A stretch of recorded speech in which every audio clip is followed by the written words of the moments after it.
Live coverage from the Capitol tonight as Governor Tony Evers prepares to introduce his first state budget. And after a series of racial slur incidents in the classroom, Madison School Superintendent talks with News 3 Now about the issue of racism in schools. Plus, a Rock County teacher faces a fourth OWI offense. Tonight, former students and district parents talk about the arrest.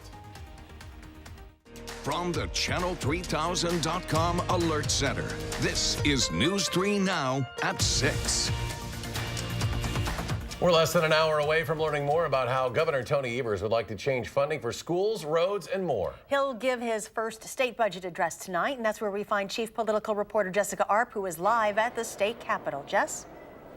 Well, yeah, tonight's the night that we're going to learn a number of things, including whether Governor Evers plans to follow through on some of his campaign promises and how hard Republicans may push back on some of his plans. From some announcements over the last few weeks, here's what we know right now. An Evers budget will put $1.4 billion towards public schools, except a federal expansion of Medicaid and offer a 10% tax cut to middle-class families. It will decriminalize some marijuana possession and legalize medical marijuana, start new initiatives aimed at improving women's health and continuing a tuition freeze at UW system schools.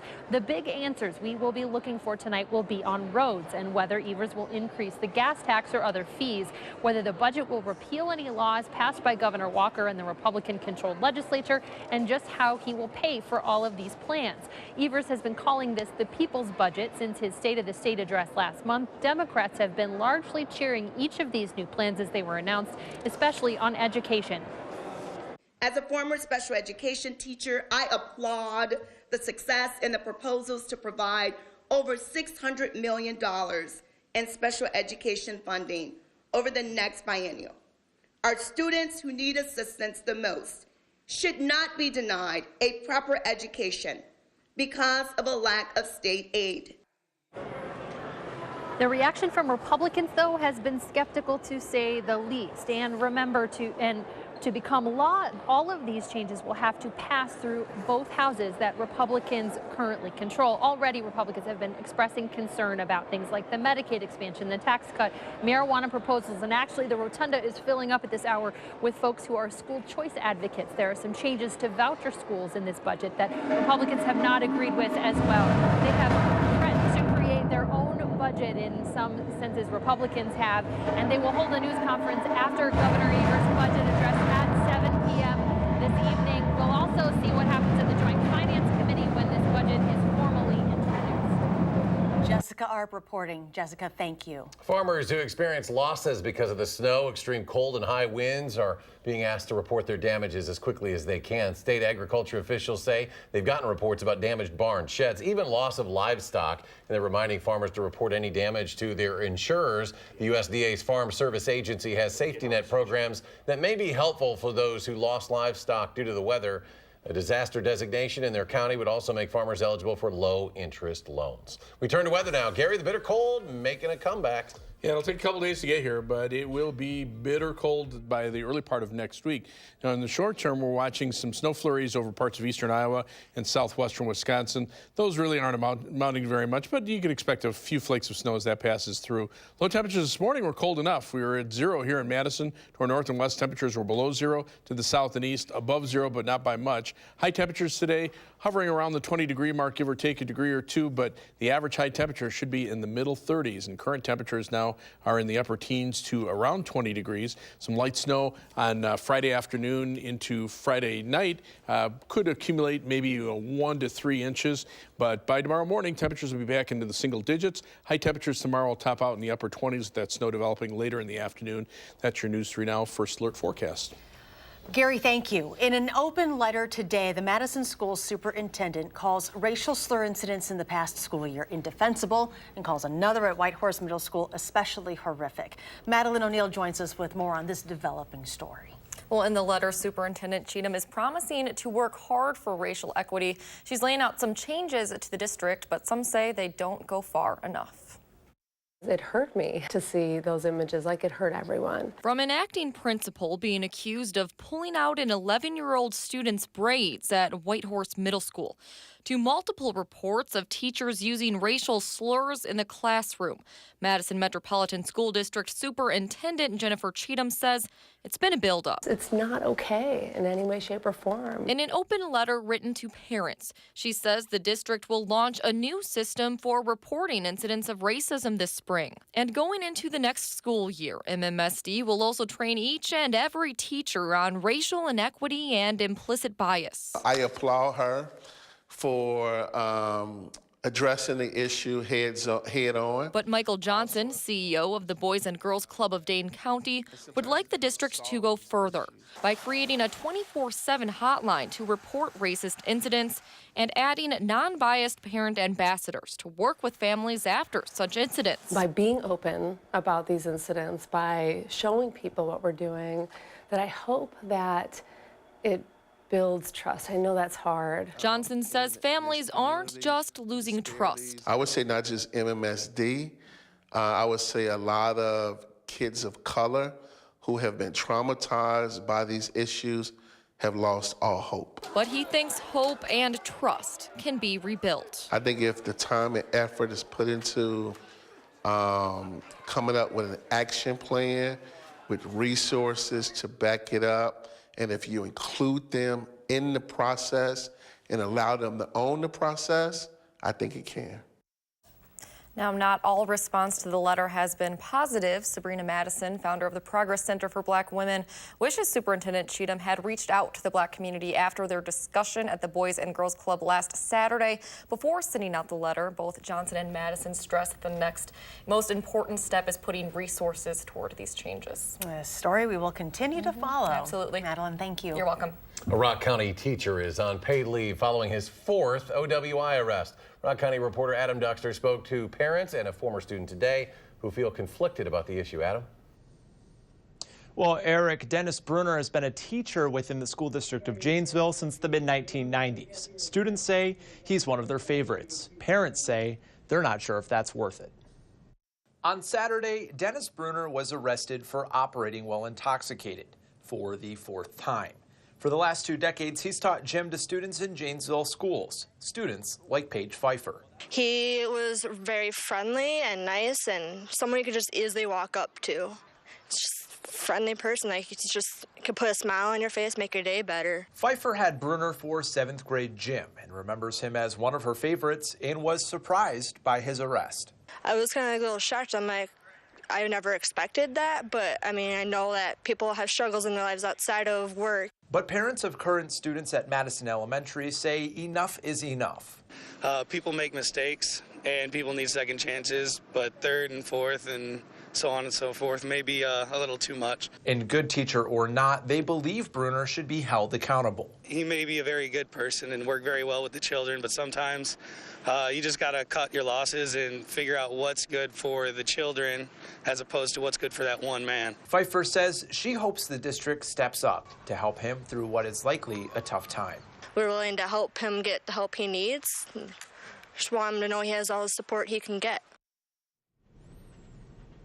The school district of Janesville says they don't want to comment right now on this particular incident or on any of Bruner's 3 prior arrests for OWI. They do say they are launching their own investigation into his actions before they decide on what to do next. Adam Duxton, our Rock County Bureau at the Janesville Gazette. Adam, thank you. Heads up to drivers in Rock County. There is a semi-fire on I-3990 northbound at Racine Street. You can see traffic is going pretty slow in that area, and we are told all lanes are blocked. No word on any injuries. In Green Bay, Notre Dame Academy says it took a call of apology from a parent after an incident at a basketball game, but would not confirm if that parent is former Packers head coach Mike McCarthy. McCarthy's accused of approaching a referee after Tuesday night's basketball game between Pulaski and Notre Dame Academy.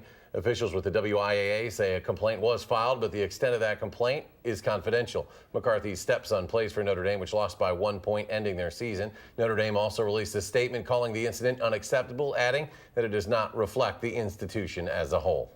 Madison's Willie Street Co-op is hosting a special March Madness event, but this bracket is about locally produced cheese instead of basketball. Anyone can participate in the contest by filling out a bracket online or at the store. In-store taste tests begin March 21st. The person with the bracket closest to the results will win 8 pounds of cheese.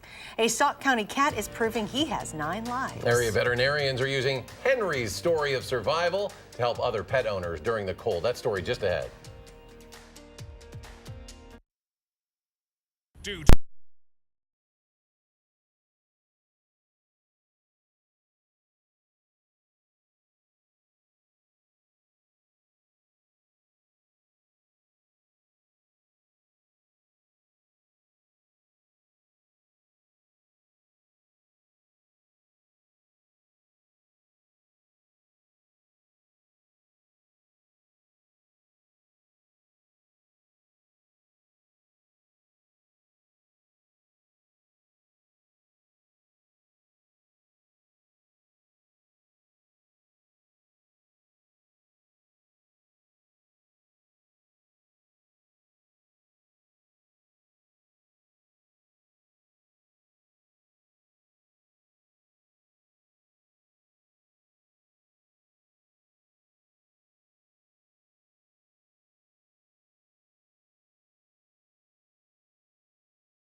You're not alone if you think this winter is never ending. Madison records show we are seeing an above average snowfall for the 2018-2019 season. Yesterday, the city's snowfall for the winter so far reached 51.5 inches, about a half inch higher than our typical season. Our last above average snow season occurred 5 years ago, 2013 to 2014. And on average, 7 inches of snow falls in March in Madison, with another 3 inches typically falling in April. With the cold we've seen and continue to expect, veterinarians are urging people to keep their cats inside, especially after one cat's near decapitation. Jamie Perez shares how they're using Henry the Kitty's story to help other pet owners. This is Henry. After the Sauk County Humane Society got a call of an injured cat, they brought him in treating what they thought was bad frostbite, but things turned out to be much worse. They found that he was intertwined in the engine underneath a car hood. Simply trying to seek shelter and warmth, vets believe he was chewed up after the car was started. Henry spent 2.5 hours in surgery as vets worked to cut off his ears and stitch the salvageable skin back together. This is Henry now. It's really hard. Thinking about what he was going through is really hard. A chunk of Henry's skull is completely gone. He's at risk for meningitis and had a buildup of grease and chemicals embedded in his fur. At first, they were going to wait until their donation funds allowed for him to undergo surgery, but Henry couldn't wait that long. He ended up having the surgery last night. It was a good thing we did, because as they were taking away the dead skin, that's when they discovered that he had been nearly decapitated. Henry has 20 visible stitches on his head and about 14 beneath the skin. Vets say they think his injuries may have been days old by the time they found him. They're thankful he's being taken care of now, but they say they want to use Henry's heartbreaking case as a way to share a greater message. Cats, although they love exploring, there's so many enrichment things you can do in your home for them, and there are even outdoor porch type situations where they can still enjoy the outside but be safe. Clearly, the Wisconsin winter is not a time for a cat to be outside. Henry doesn't have a microchip, and there are no lost animal reports that match with him. Vets believe he belonged to someone at some point, but was on his own for a while considering how underweight he is now. He's got a long road to recovery, but vets say despite everything he's been through, He's eating on his own and even purring throughout the day. Those are things that tell us that he wants to make it. In Middleton, Jamie Perez, News 3 Now. The Sauk County Humane Society says Henry's surgery cost $3,000 and they need your help and donations to keep Henry alive. A link on how you can donate is on our website, channel3000.com. Vets recommend all drivers during the winter tap the hood of your car a few times before starting it to scare any cat away that may be hiding underneath to prevent cases like Henry's from happening again. Alert days are in the forecast for part of the weekend. Gary Canalti is talking about the possibility of more snow and the return of the cold. That is next at 6.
Year after year, Madison ranks high on a variety of lists. A great place to raise your kids, great for biking, or in general, a great place to live. But some residents would argue against that. Dr. Richard Harris was born and raised in Madison. He's seen a lot in his 80-plus years. Some he wishes he never had. But those experiences made him into the man, the father, grandfather, and community activist he is today. And he's documented all of it in his book called Growing Up Black in South Madison. I care because half of South Madison is related to me. And, you know, they always ask me, do you want to leave a legacy? That's the book. So it's read the book and you'll see what, you know, what the situation is and, you know, what you're facing. Find out how Dr. Harris is using his book and his voice to do some good in our community. The story tonight on News 3 Now at 10. And we turn now to Chief Meteorologist Gary Canalti, who has the very latest on what we can expect for the next few days on into the weekend. Gary. It's pretty cold out here right now, but at least there's not much of a breeze, so it makes it feel a little more tolerable, but that won't be the case as we head into the early part of next week. Now, we're watching some snow flurries moving out of Iowa into southwestern Wisconsin. Visibilities right now over southern Wisconsin still at or above 10 miles, so if snow is reaching the ground, it's mainly in the form of just a few flurries. There's a little heavier snow back toward the Waterloo, Iowa area, but most of of this will probably dissipate over the next couple of hours. Snowfall from tomorrow afternoon into tomorrow night will generally run about 1 to 3 inches through much of Wisconsin, maybe slightly heavier amounts from Eau Claire westward into the southern portion of Minnesota. But the big problem is going to be the bitterly cold Arctic air that follows in the wake of the snow by the end of the weekend into the early part of next week.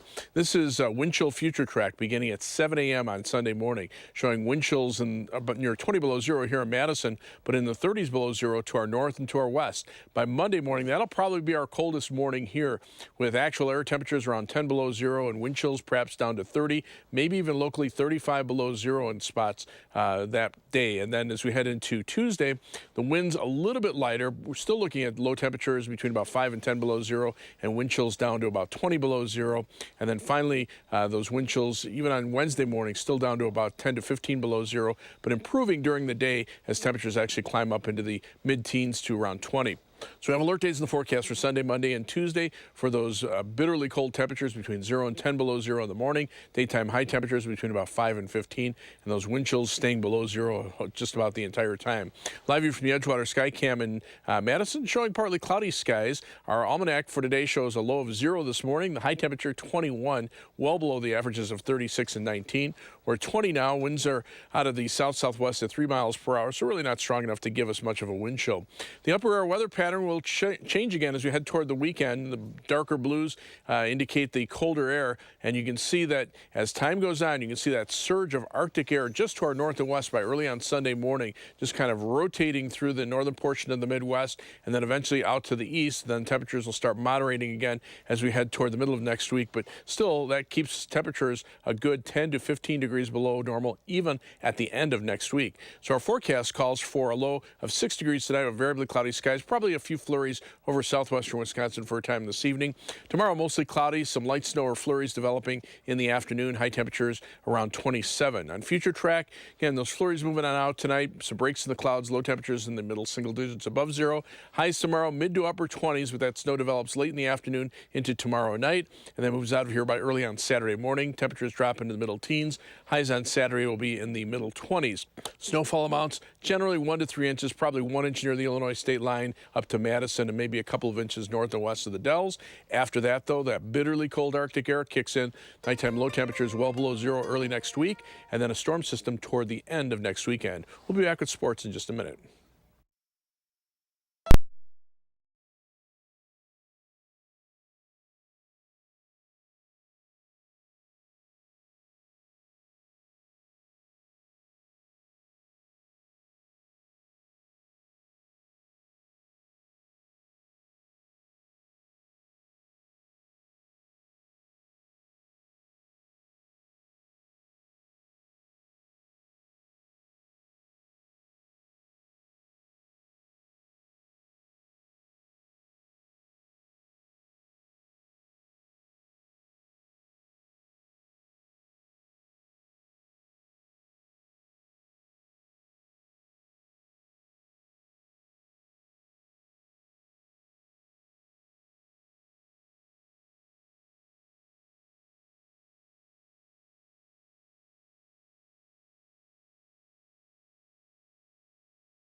The Wisconsin Golden Gloves boxing tournament's about 2 weeks away. Now, the number of female boxers is just a fraction of their male counterparts, and female coaches are even more rare. But there's one local coach who's hungry for gold and built her reputation by training winners.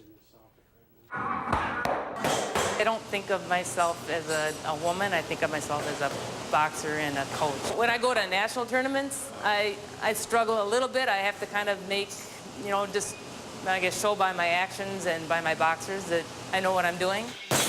Andrea Nelson's coached some of the best fighters in the state who are becoming some of the best fighters in the country.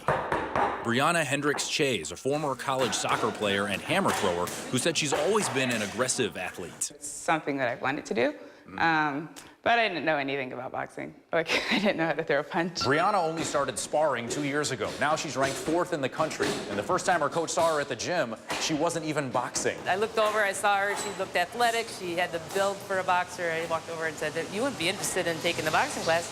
And she said, absolutely I would. Brianna's been really fun to work with. She is a really driven athlete. I'm pretty determined when it comes to athletics, but boxing is probably the hardest sport that I've ever participated in.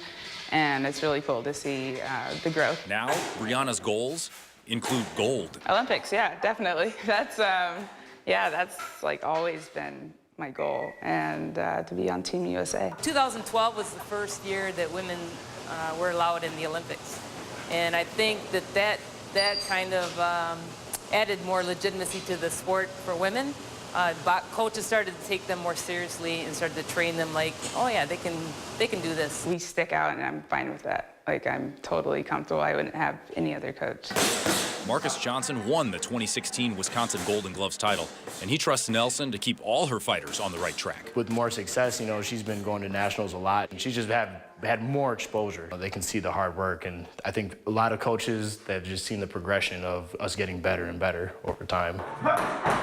Male, female, boxing's boxing when it's time to put in the work. They come to the gym, and I have enough people around me that have been training with me for long enough that I think they kind of show the new people that I know what I'm talking about. She can pay attention and make sure we're doing what we need to do, and if you're not doing what you need to do, it will show. It will show very fast. March Madness in the Ring, Marriott West Madison, 2019 Wisconsin Golden Gloves, Friday and Saturday, March 15th and 16th. GoldenGloves.org, Eventbrite.com for tickets. High school pucks. State quarterfinals, Verona taking on Eau Claire North. It's tied at 1 until Verona's Ryan Meerwald to Walker Hasig. Light the lamp. That made it 2-1 on Hasig's 20th goal of the year. It was 4-1, and the Wildcats pouring it on. A North power play. Matt Kurlick doesn't care. We call that a shorthanded goal. Verona wins 5-1. They'll get University School of Milwaukee tomorrow at 4 o'clock in the semifinals. Excused absences for everybody. Go Wildcats. Right. All right, Gary, final check. Cold enough to keep the ice outside. Temperatures in the 20s, some light snow tomorrow, and then bitter cold by the early part of next week. All right, Gary, thank you very much. Thanks for joining us for News 3 Now at 6. Enjoy your evening, and we will see you back here at 10.